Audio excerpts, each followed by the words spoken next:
Guys welcome back to my YouTube channel. भाई आज हम लोग डिफेंडिंग चैंपियन आरसीबी की बात करने वाले हैं और उसी का प्रीव्यू है आज।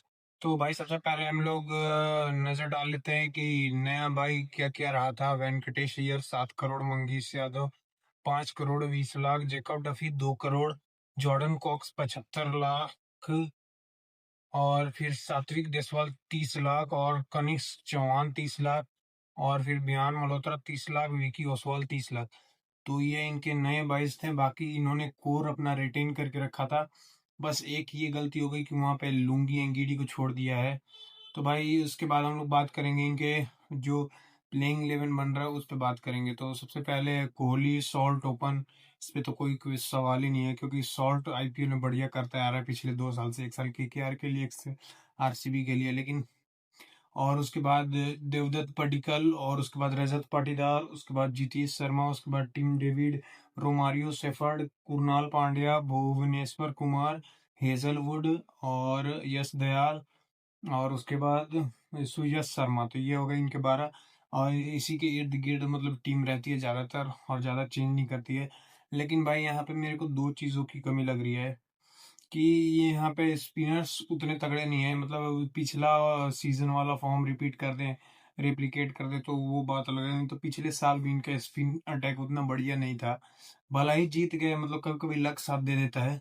लक भी था, मतलब वो खेले भी बढ़िया तरीके से थे, वो मैं क्रेडिट नहीं लूंगा। तो वो जीत गए। लेकिन भाई इस साल थोड़ा सा टफ होने वाला है क्योंकि स्पिनर्स बहुत सारे टीमों के बाद एक तो कम से कम बढ़िया है ही। कुणाल पांड्या को मैं कंटेन करने वाला मानता हूँ, लेकिन सूर्य शर्मा भी पिटता ही है। तो यहाँ पे स्पिनर्स के लिए है। और एक और ये दिक्कत हो गई है कि हेजलवुड स्टार्टिंग के मैचेस मिस करेंगे। अब कितना मिस करते हैं और कितना खेलते हैं उस पर भी डिपेंड रहेगा, क्योंकि सबसे ज्यादा 12 मैचों में 22 विकेट लगभग लिए थे हेजलवुड ने। भाई एक समय लग रहा था कि पर्पल कैप ले जाएगा, पूरे मैच खेल जाता। तो वहां पे भी देखना पड़ेगा कि इंजरी रिप्लेसमेंट से आते ही कैसा परफॉर्म करते हैं। फिर यश दयाल पे थोड़ा सा सवाल है कि अभी मतलब कोई क्रिकेट खेला नहीं है 1 साल से उन्होंने। और जो जो इल्ज़ाम मतलब लगे हैं उस पे मैं जाना नहीं चाहूँगा।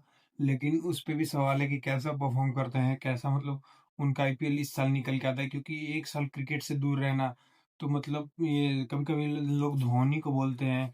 तो वो तो बंदा इतना एक्सपीरियंस है फिर भी उतना ज़्यादा प्रॉब्लम होता है। तो ये तो अभी 2-3 साल हुए हैं आईपीएल में आए हुए, तो इसको तो प्रॉब्लम होगा ही, मैं ये मान के चल रहा हूँ। और भाई अगर देखा जाए तो ओपन में सॉल्ट पे थोड़ा सा नजरें रहेंगी क्योंकि T20 वर्ल्ड कप बहुत फीका गया था और अधिकतर मैचेस इंडिया में ही खेले थे, और श्रीलंका में तो उनका एक 50 भी आया था। और उसके अलावा भाई कोई रन नहीं है, तो हो सकता है कि वहां पे एक दो स्टार्टिंग के मैचेस में इनको देखने को मिले, फिर उसके बाद जेकब बेथल खेल जाए। और बाकी रजत का भी मतलब डोमेस्टिक में उतना तगड़ा फॉर्म नहीं लगा हुआ है। देवदत्त पडिक्कल का तगड़ा फॉर्म लगा हुआ है, इसीलिए मैं उसको खिला रहा हूँ। नहीं तो हो सकता है कि ये वेंकटेश अय्यर को ही खिलाएं, क्योंकि भाई फ्रेंडशिप अच्छी है। तो भाई कभी कभी फ्रेंडशिप के बियॉन्ड जाके सोचना पड़ता है कि बंदा ज्यादा फॉर्म में है तो उसको खिलाओ। तो देवदत्त पडिक्कल को मैं यहाँ खिला रहा हूँ। अब आरसीबी की सोच डिफरेंट हो सकती है, वहां पे वेंकटेश अय्यर भी खेल सकते हैं। बाकी जीतेश, टीम डेविड और रोमारियो सेफर्ड ये तो फिक्स ही हैं, क्योंकि इनसे मतलब सेकंड नंबर फिनिशिंग तो इनकी आती है बढ़िया जगह पे। क्योंकि भाई किसी और के पास वैसा फिनिशर ही नहीं है। एक हार्दिक का याद आता है, और मतलब सरफेन रदरफोर्ड खेलेगा उधर तो मुंबई का याद आता है। तो इनकी बैटिंग सॉर्टेड है, केवल सॉल्ट का फॉर्म में देखना है। नहीं तो वहां पे जेकब बेथल रेडी है रिप्लेस करने के लिए, बॉलिंग ऑप्शन भी दे देगा एक आध ओवर। और उसके अलावा देखा जाए तो एक रजत का फॉर्म कंसर्न है। और बॉलिंग में जो मतलब दो लोग मिसिंग हैं, अगर वो हो जाते तो बॉलिंग इनकी बहुत हल्की हो जाएगी। और जो बोल रहे थे कि इस साल टाइटल डिफेंड कर लेंगे, मेरे को भी लगता था कि अगर ये टीम खेलती तो नहीं, पर भी तो कम से कम क्वालिफायर तक तो जाती ही। मैं ये मान के चल रहा था, फाइनल पे भाई दिन पे डिपेंड करता है। लेकिन मैं भी ये मान के चल रहा था कि क्वालिफायर तक जाएगी।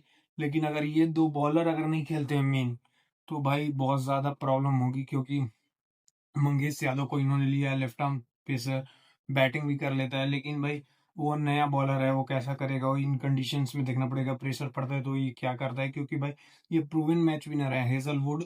बहुत तगड़ा, मतलब 1 साल चेन्नई के लिए भी किया था और इस साल आरसीबी के लिए भी किया, तो वो एक बंदा है।